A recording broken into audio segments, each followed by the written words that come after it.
አረጋችሁ እንዳይረሳ ሁላችሁም ይሄን ቪዲዮ የምታዩት ሰዎች በሙሉ ሰብስክራይብ አድርጉኝ እናንተ ሰብስክራይብ ይጠቅመኛል ቪዲዮ እንድታይልኝ ያግዘልኛል ሁላችሁም ሰብስክራይብ ሼር ላይክ በማድረግ ባባሩኝ እላችኋለሁ አሰላሙ አለይኩም ወራህመቱላሂ ወበረካቱ ውድና የተከበራችሁ ዩቲዩብ ቻናል ተከታታዮቼ እንዴናችሁልኝ አልহামዱሊላህ እኔ በጣም ደህና ነኝ ዛሬ ደግሞ የተለየ ቪዲዮ ይዤላችሁ መጥቻለሁ ያው ይዤላችሁ የመጣሁትኝም አዶናይ የሚባለው ሰው ቲክቶክ ላይ የተናገረው ንግግር አለና ለኔ በጣም የገረመኝና ምክንያቱም እኔ ከሱ ያልጠበቅኩት ንግግር ነበር የተናገረውና እስቲ ቪዲዮውን እንየው ኮሜንት ስር እየገባችሁ እስልምና ይሻላል ና ወደ እስልምና ብቻ ነው ትክክለኛው እንትን ፕሮቴስታንት ብትሆኑ ነው የሚሻለው ወይም ደግሞ ላይክ ስሙኝ የምላችሁ ደግሞዋለሁ ልዩነታችን አንድ ያደርገናል ልዩነታችን ውበታችን እንደሆነ ማወቅ አለባችሁ ኦርቶዶክስ ሙስሊም ፕሮቴስታንት ሌላ ሃይማኖት ሊኖር ይችላል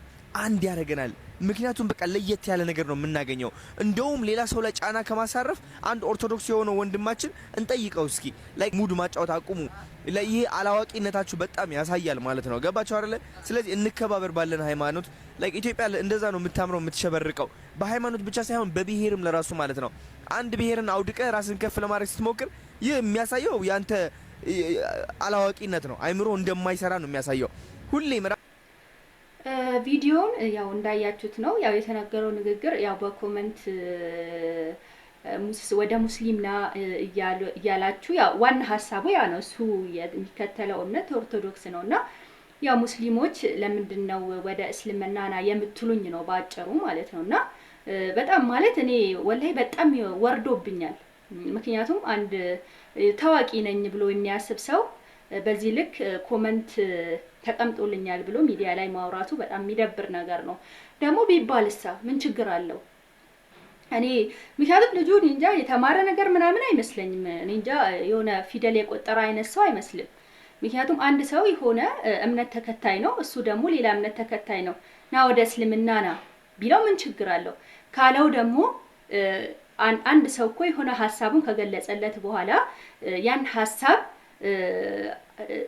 እንትን መፈለግ ያለበት የተጠየቀው ሰው ነው እንጂ ጠያቂው አይደለም አይደል እንዴ ለምንድነው እንትኑ ማታስቀምጡልኝ ከነ ጭብጡ ምክንያቱም ወደ እስልምናና እንኳን ተብሎ በዚህ ያህል ከተናደደ ጭብጡን ደግሞ ምን ያህል እንደሚያጣጥለው ወቁ መጀመሪያ እሱ ማድረግ ያለበት አንድ ሰው ወደ እስልምናና ሲባል እንዴት እንደዚህ ሊሉን ቻሉ ብሎ ማሰብ አለበት ደግሞ መጠየቅ የሱ ግዴታ ነው ደግሞ እቺ ዓለም ላይ ደግሞ ዞር ብሎም ተመልሶ ወደ ብሔር ገባ ማለት ነውና አንዳንዴ ምንድነው የበታችነት ከተሰማን አው እኛ የበታችነት ተሰምቶናል በዚህ እኛ ያለንበት ነገር ምቾት አልሰጠንም በግልጹ ማለት ይችላል እንጂ ኦርቶዶክስ እስልምናን መታችሁ እንደዚህ መናገር አትችሉ ምክንያቱም ወደ እስልምናና ማለት አትችሉ እምነት ምን ያህል እንደሆነ አታቁም እንደ ምናምን ነገር ነው ምክንያቱም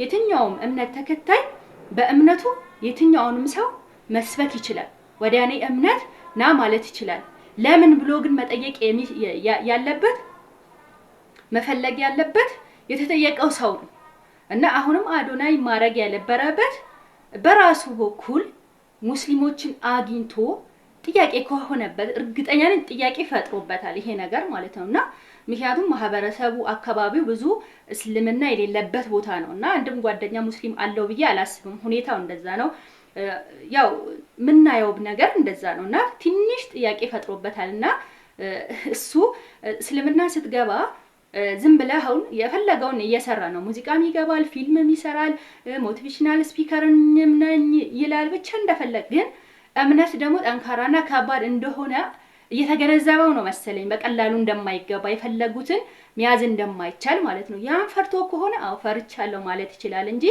መታችሁ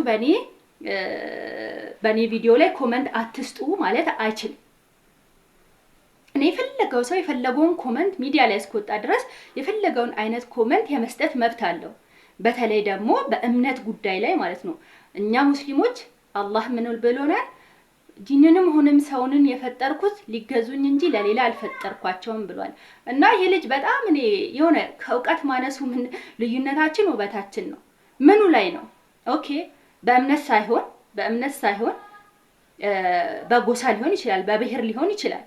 ብሔራችን እውነቱን ነው። የራሳችን ቋንቋ አለን፣ የራሳችን የምግብ ስልት አለን። ያ ምናልባት ልዩነታችን ውበታችን ሊያደርገው ይችላል። ግን በእስልምና በእምነት በኩል ግን ልዩነታችን አንድ ሊያደርገው መቼም አይችልምም አይሆንምም። ሁለቱም ፓወር ያላቸው ነገር ናቸው፣ ግን በፍጹም ተቃራኒ የሆኑ ነገር ናቸውና እንዴት በአንድ መንገድ እንኳን ሊያስኬዳቸው እንደቻለ አላውቅም። አንዳንዴ የሆነ እምነት ላይ ስትገባ ግዴታ ማጥናት ማንበብ አለበት። ምናልባት ማንበብና ማጥናት ሊደብርህ ይችላል።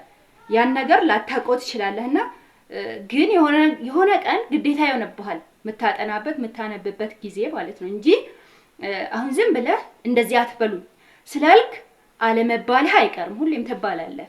ምክንያቱም ብዙ ሰው እዚህ ጋር አንተን እያየ በአንተ መንገድ ላይ ብዙ ሰው ይፈልጋል ማለፍ ስለሚፈልግ ሙስሊሙ ማህበረሰብ ደግሞ አንተን ሁሌም ወደ ሙስልምና ና ማለቱ አይቀርም፣ ወደድክም ጠላህም ማለት ነው። እና እኔ እዚህ ልጅ በቃ የሆነ ፊደል ያልቆጠረ አይነት ሰው አድርጌ ነው ያዝኩት። ምናልባት የሀብታም ልጅ ሊሆን ይችላል፣ በብሩ የተነሳ ቻሌንጆችን አልፈዋል እንጂ ስለምንም ነገር የሚያውቀው ነገር ያለ አይመስለኝም። የእውነቴን ነው፣ ስለምንም ነገር አያውቅም። ቢያውቅ ኖሮ ሚዲያ ላይ እንደዚህ አይነት ንግግር ባልተናገረ ነበረ። እንዴት አንድ ሰው ወደ እምነትህ ና ለምን ይለኛል? ኖ ማይባል ነገር እኮ ነው። የበታችነት ሊሰማው ይችላል። ይሄ ልጅ የበታችነት ተሰምቶታል። የበታችነት ሊሰማው አይገባም። ያ ሰው ለምንድን ያለኝ ብሎ መጠየቅ ያለበት ሂዶ ማህበረሰቡን እሱ ነው። እሱ ማን ነው? እሱ ማን ስለሆነ ነው? ሲጀምር ማንም ባይሆን እንኳን ሙስሊሙ ማህበረሰብ እሱን የሚጠይቅበት አጋጣሚ ላያገኝ ይችላል። እስልምናን ለማስተንተን እስልምና እንደዚህ ነው ያልኩበት ምክንያት እንደዚህ ነው ብሎ እሱን ማግኘት ማይችል ሙስሊም ሊኖር ይችላል፣ እንደዛ ብሎ የጻፈው ማለት ነው። እና መፈለግ ያለብህ አንተ ነህ እንጂ ሙስሊሙ ቴክስት የጻፈልህ ማህበረሰብ አይደለም። እና አንዴ ደግሞ የሆነ አንብብ፣ ገባ የሰው ልጅ ምክንያቱም አንተ ሰው በዚህ ሰዓት ላይ አንተን ይላል፣ ቫይራል ወጥተሃል፣ ትንሽ ሚዲያውን ተቆጣጥረሃል። ግን ይሄ ነገር የሆነ ሰዓት ያልፋል፣ ገባ ሰው በሰው ይተካል። የሆነ ሰዓት ትሄዳለህ፣ ሌላ ሰው ይተካል። ይሄን ደግሞ ወቅ እቺ ምድር ላይ ምንድነው የሚያስፈልገኝ ብለህ ማሰብ አለብህ። የሆነ ክችቻ አትበል። የሆነ ነገር ላይ ድርቅ ማለት የለብህም። የሆነ ለስለስ ማለት አለብህ። ምክንያቱም የሆነ ሰዓት ትሞታለህ። ከሞት በኋላ ያለውን ህይወት ሊያሳስብህ ይገባል። ዛሬ ኦርቶዶክስ ስለሆንክ ብቻ እኔ ያስኩት ጠንካራ ነኝ እንደ ማንቸስተር እንደ ቼልሲ ገብታችሁ ምናምን የምትለው ነገር ይሄ የማይባልም አይሆንም ነገር ነው። ደግሞ ካልቸር ማለት ይሄ ጎሳና እምነት የተለያዩ ነገር ናቸው።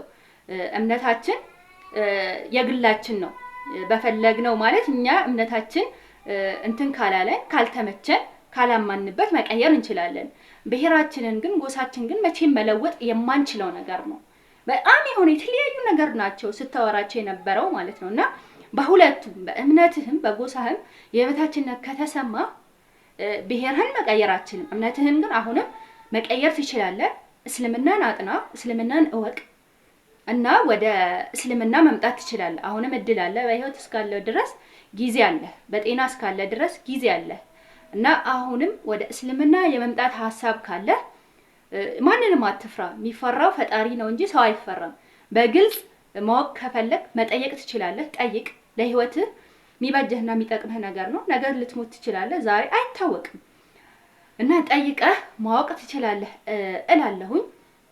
ምክንያቱም በጣም ስለገረመኝና ንግግሩ በቃ ከሱ አልጠበቅኩም። ይሁን ያልተማረ ሰው ስለመሰለኝ ነው ይሄን ነገር ልናገር ያሰብኩትኝ። እና ሰብስክራይብ ማድረጋችሁን እንዳይረሳ። ሁላችሁም ሰብስክራይብ አድርጉ። የእናንተ ሰብስክራይብ ለኔ ይጠቅመኛል። ላይክ ሼርም አድርጉኝ እላችኋለሁ። ለዛሬ ይዤላችሁ የመጣሁትን ቪዲዮ ይሄን ይመስላል።